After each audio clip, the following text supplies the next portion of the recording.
is facing pressure, but I understand we're going to go to Long Island, New York. Let's listen to New York Governor Andrew Cuomo, who may have an announcement on a possible breakthrough on the testing for COVID-19. Healthcare for the state of New York, social services for the state of New York. He worked with my father, came for 1 year, wound up staying with my father for 12 years in state service. So he's one of the really beautiful and brilliant leaders in this state, and it's a pleasure to be with him. And I want to say to all the people of Northwell who've done extraordinary jobs, thank you so, so much, and thank you for having us today. To my right is Melissa DeRosa. She is the secretary to the governor. To her right is, what's your name, young lady? Mariah Kennedy Cuomo, who is part of my team, and it's a pleasure to have her with me today. I'll be mentioning more about that in a second. Today is Sunday. That is a fact. I know these days tend to run one into the other, but today is Sunday. And I like to focus on the facts in this situation because facts are what's most important. A lot of people have opinions and a lot of theories, but Senator Daniel Patrick Moynihan, who was a great senator from the state of New York, liked to say everyone is entitled to their own opinion, but not his own facts. So let's give the people of the state the updated facts. This is the chart of total hospitalizations. We've been watching this 24 hours a day for, it seems like, most of our lives, but it's only been about 40 days. The total hospitalization rate is down again in the state of New York. We're down to 16,000. If you look at the numbers, we're at 18,000 people hospitalized for a period of time. It flattened there for a while, it paused there. Then it went down to 17,000, but this is a low from our high point of 16,000. Big question of whether we've been past the apex, past the high point. And it turned out the high point wasn't a point, but the high point was a plateau. And we got up to a high point and then we just stayed at that level for a while. But if the data holds, and if this trend holds, we are past the high point, and all indications at this point are that we are on a descent. Whether or not the descent continues depends on what we do, but right now we are on a descent. And that's in all the numbers. The hospitalization numbers are down. The 3-day average of the hospitalization rate is down. I was speaking to Michael, and that's what he's seeing in his hospital system. That's what emergency rooms across the state are saying, that they see the maximum inflow is less than what it was. So that all tracks with what the numbers are saying. This number of intubations, which I watch carefully because intubations are the number of people put on ventilators, and 80% of the people who are put on ventilators don't make it. So this is a very important chart to look at, and the fact that those numbers are down is very important. This is a reality check. With all the good news and the reductions, we still have 1,300 people that yesterday came in and tested positive and were hospitalized. 1,300 is a lot of people coming into the hospital system with that diagnosis.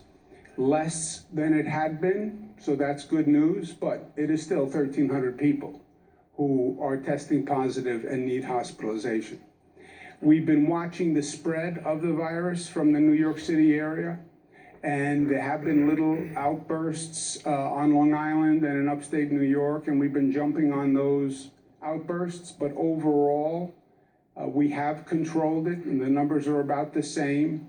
Westchester and Rockland, where we had real problems. Remember, the first problem was in Westchester County, New Rochelle. But Westchester, Rockland, Long Island, upstate New York is still only about 7% of the cases. So we're watching for a potential spread in other parts of the state. But so far we have contained it and we have controlled it. Nursing homes are still our #1 concern. The nursing home is the optimum feeding ground for this virus. Vulnerable people in a congregate facility, in a congregate setting where it can just spread like fire through dry grass. We have had really disturbing situations in nursing homes, and we're still most concerned about the nursing homes. The worst news of all for us to live with every day, and an everyday tragedy, we lost another 507 New Yorkers, and those are not just very large numbers we see. That's every number is a face and a family and a brother and a sister and a mother and a father, and people who are in pain today and will be in pain for a long period of time. So we remember them in our thoughts and prayers. But on this Sunday, day of reflection, thank you from the bottom of my heart and on behalf of all New Yorkers for what the people at Northwell have done, the entire team. Talk about team effort. This is the team effort. And to all our healthcare workers all across the state, 1 million healthcare workers, 445,000 hospital workers, 160,000 nursing home workers, they have made all the difference in the world. And, a crisis like this, it tends to bring out the best and the worst in people. And certain people can break your heart in their response to this.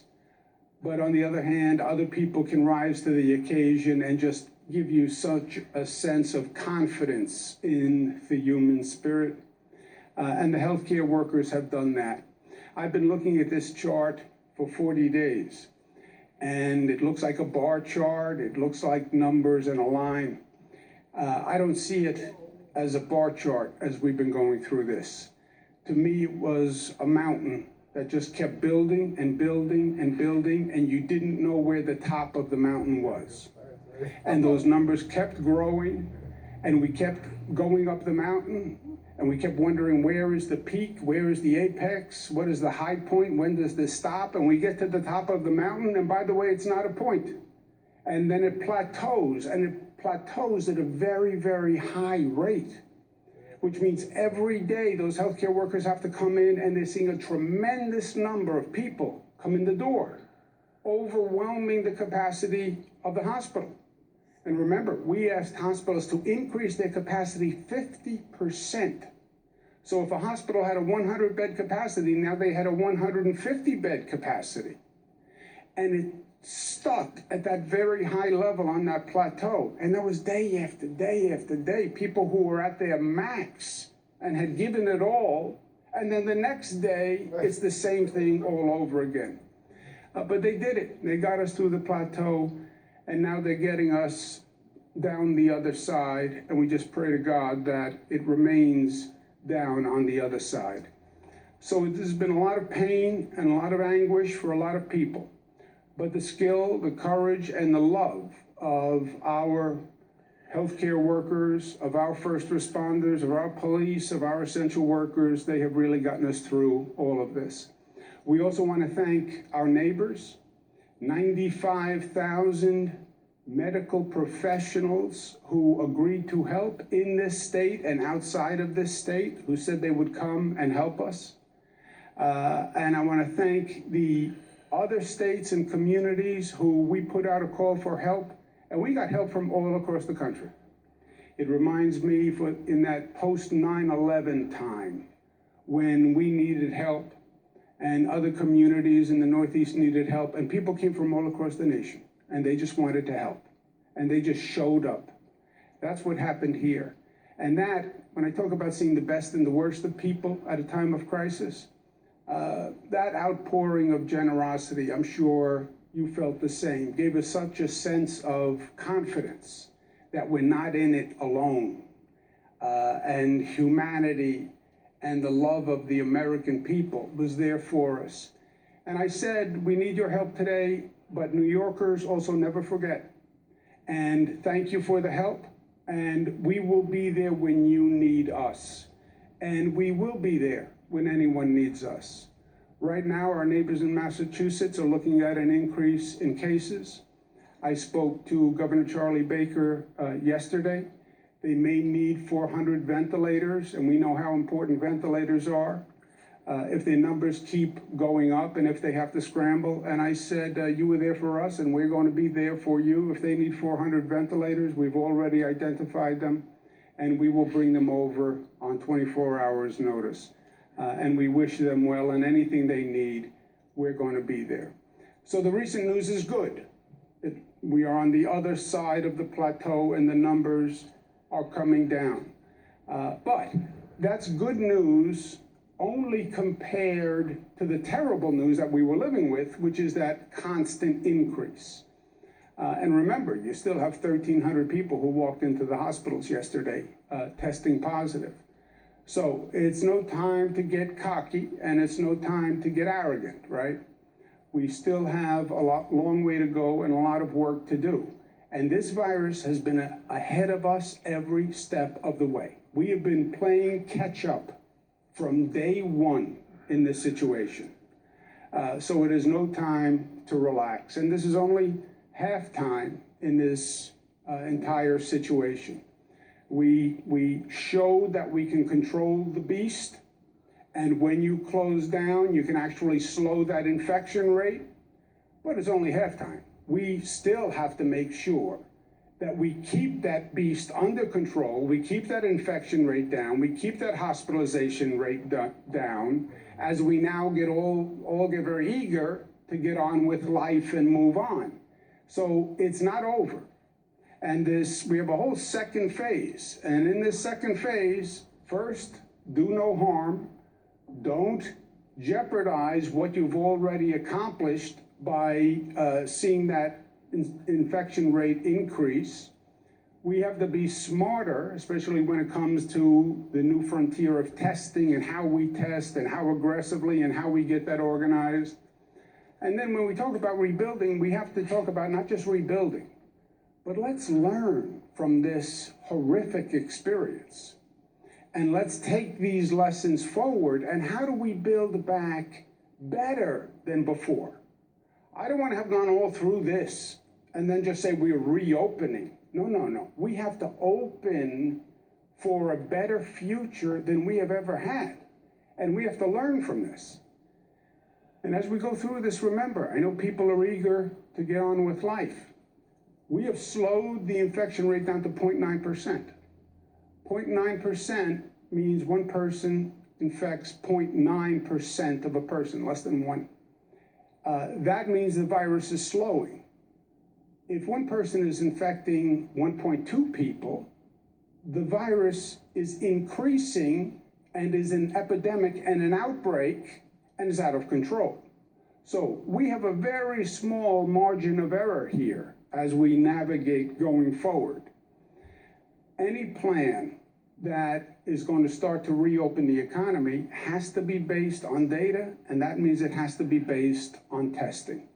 And this is a new world for all of us, testing. How do you get testing up to scale? How do you get it up to scale quickly? And how do you find out where we really are right now in terms of this virus?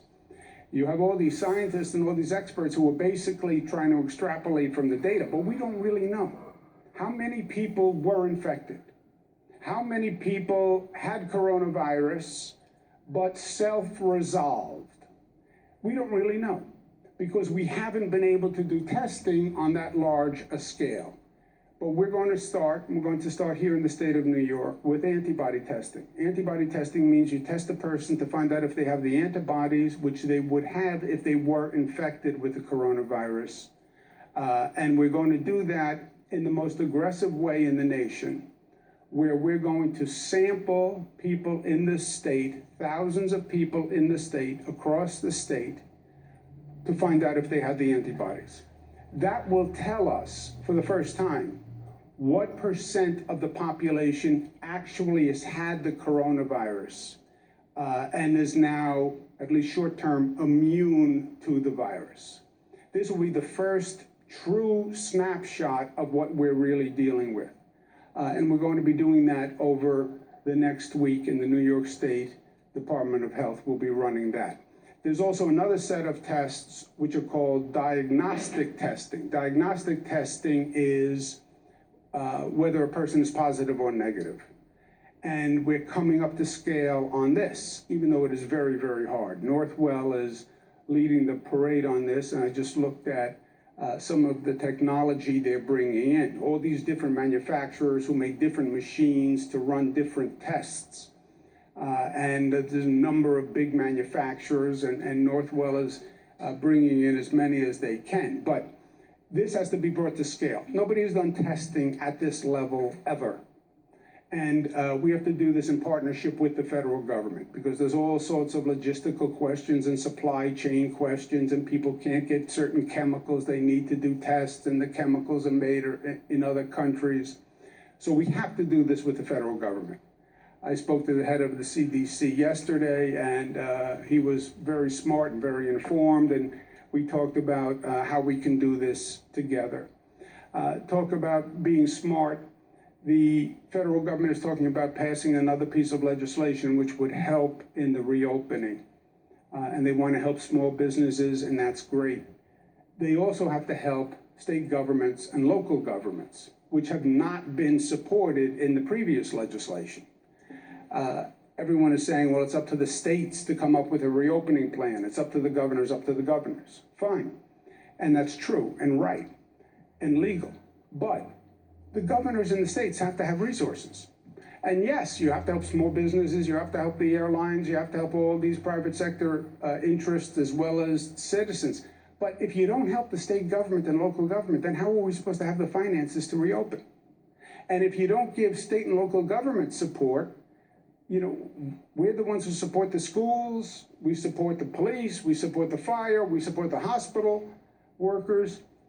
We support the transit workers. So if you starve state and local government, all that means is we have to turn around and reduce funding to the people who we are funding.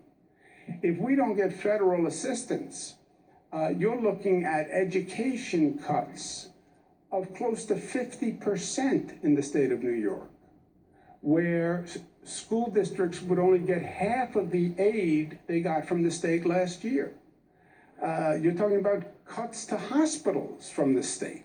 I mean, how ludicrous would it be to now cut hospital funding from state governments?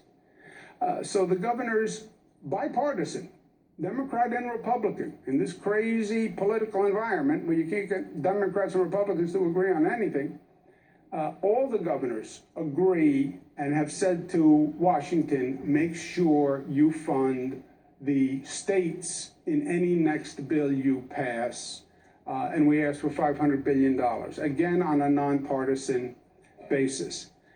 We also must remember as we go forward what we have done so well thus far, the mutuality and discipline that we have shown. I have many school districts in the state, over 700 school districts. They're calling, saying they want to open up their local schools. They want to make these decisions. Local officials are calling. We have beaches, we have parks, we have businesses. We want to make decisions. I understand the pressure that the local school districts are under. I understand the pressure that the local officials are under. I understand the mounting political pressure. You know, people see those numbers come down. They're like, okay, let's go. Let me get out of my house. I get it. But we have to stay smart and we have to stay united. Now is no time, as I said, to get arrogant. We're working with our regional states, our partners, New Jersey, Connecticut, et cetera, the surrounding states. We're coordinating with them, and we have to continue to do that. The weather's getting warmer. The numbers are coming down. Cabin fever is getting worse. I believe that's going to be a documented disease when this is over, cabin fever. But we have to stay smart and we have to stay coordinated. We've been working with the New Jersey and Connecticut because whatever one state does affects other states, right? You live in Nassau, you live in Suffolk, you live in New York City. You can get in your car and be in New Jersey. You can be in Connecticut in a matter of minutes.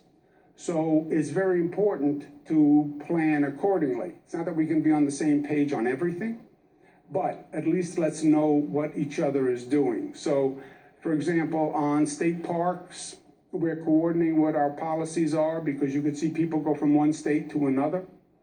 I was in Albany yesterday, talked to a couple who drove up from Queens for Thai food to Albany. And I said, you came up for Thai food from Queens. You know, it's a 2.5-hour ride. And they said, yeah, we had to get out of the house. I said, just for Thai food. You know, in Queens, they have Thai food also, very good Thai food. I'm from Queens. But it just shows how people need to get out and do something. So we get it. New York, state parks are open. New Jersey, they're closed. Connecticut, they're open. New York, our beaches are closed. In New Jersey, the state beaches are closed. Some of the local beaches are open. Connecticut, they're open. Connecticut marinas are open, and New Jersey and New York also. So staying coordinated with our partners is very important. And it's important within the state also. I get the political pressure that everybody is under. I get the political pressure that local officials are under. But we have to be smart and we have to be coordinated. People have to have the best government from government officials in the state of New York.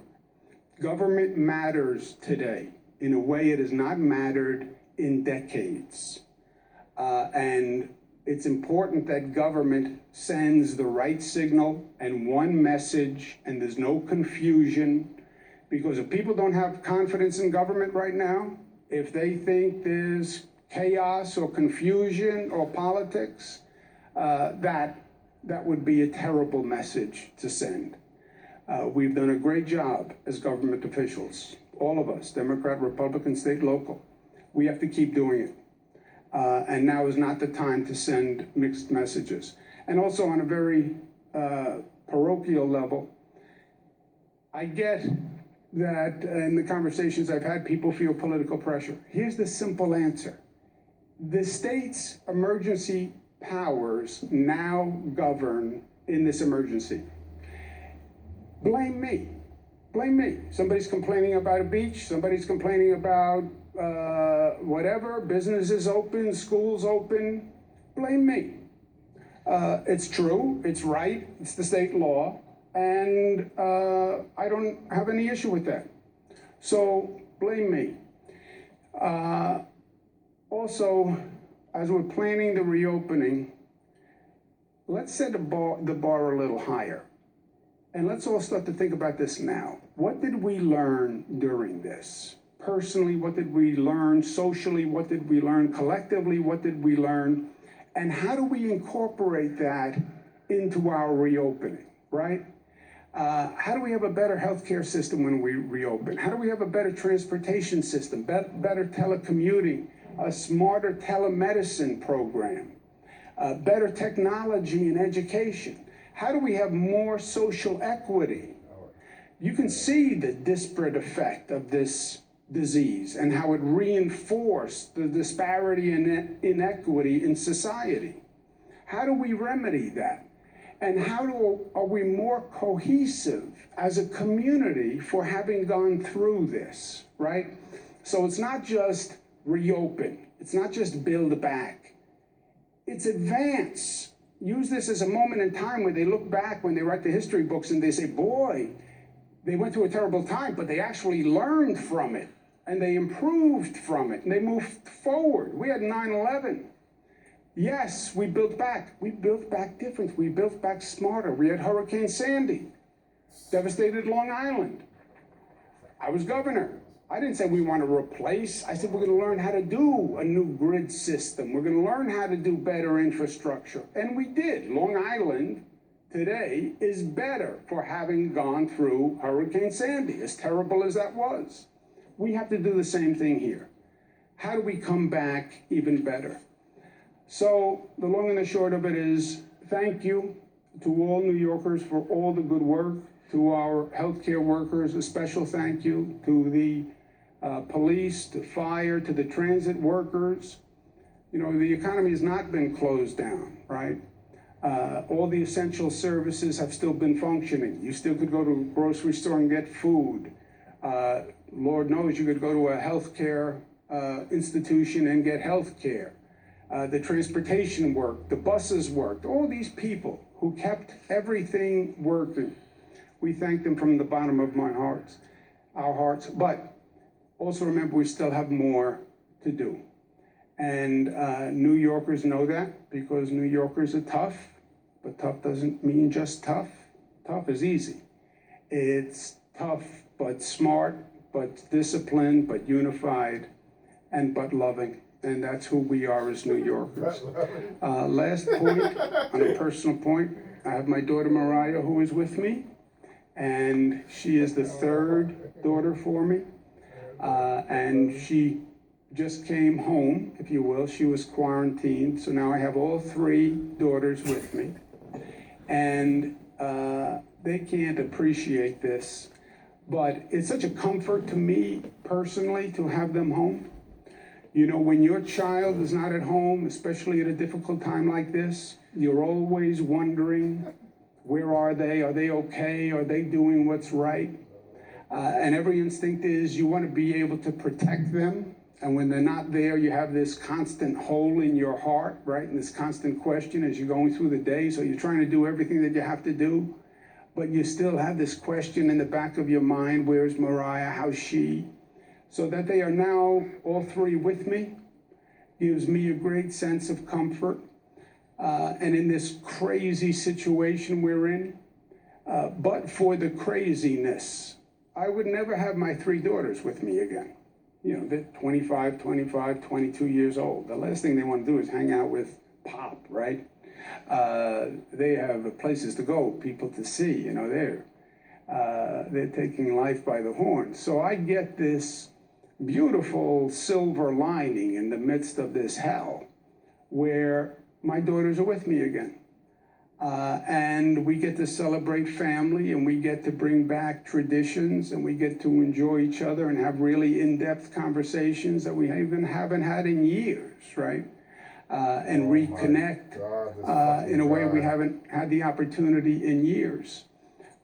Today is Sunday, and I come from an Italian-American household where we had a great tradition on Sundays. The family had to come together at the table. You had to be there. They called it dinner, but it started at 2 o'clock in the afternoon. It was somewhere in the, I don't really know why they called it dinner, but everybody was at the table. Spaghetti and meatballs every Sunday. I started my tomato sauce before I left. We're going to go back. We're going to sit at the table, have our spaghetti and meatballs on Sunday. And I know what I'm going to talk to them about. My daughters, Mariah, and Mariah brought her boyfriend, who's also here.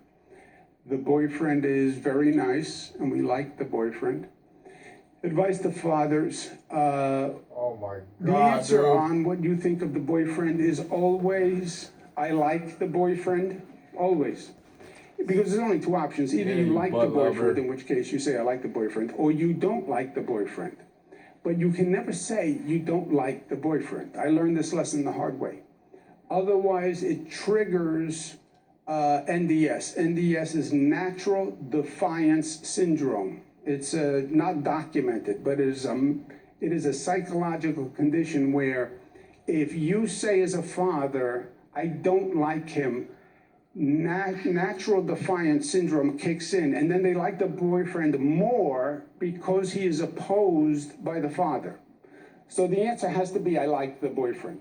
In this case, I actually like the boyfriend. But even if you don't like the boyfriend, the answer can only be that I like the boyfriend. But we're going to be at dinner with the boyfriend, and we're going to have our spaghetti and our meatballs. Okay, that is Thank you. New York Please. Governor Andrew Cuomo. Get rid of As this he often does, fucking injecting loser. some personal anecdotes there in his Way to go, his New York, coverage you of his fucking news conference, lame ass there, those speaking fucking as a parent, Democrats. whether or not he likes the boyfriend. But let me move on to the news that was made out of this this press conference there with the governor of New York, saying that the state of New York aggressively is working to produce antibody testing to test people as if they had already been infected with coronavirus. This will tell what percentage of the population has already had the virus and is now at least temporarily immune from the coronavirus. And then also the governor went on to talk about diagnostic testing, which determines whether the person is positive or negative. And he's saying that Northwell is the company that's leading the way. He mentioned that this is done on a scale that has never done before.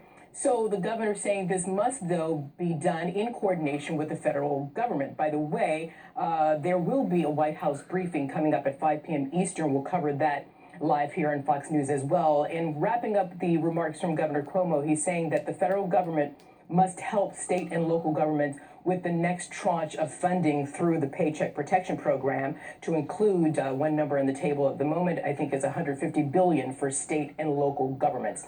So that was New York Governor Andrew Cuomo with a bit of encouraging news in terms of the plateauing numbers here in New York, as New York unfortunately is in the lead on this particular case with the pandemic. So that's it for now. I am Arthel Neville. We're going to take a short break, and Eric and I will return on the other side of that break.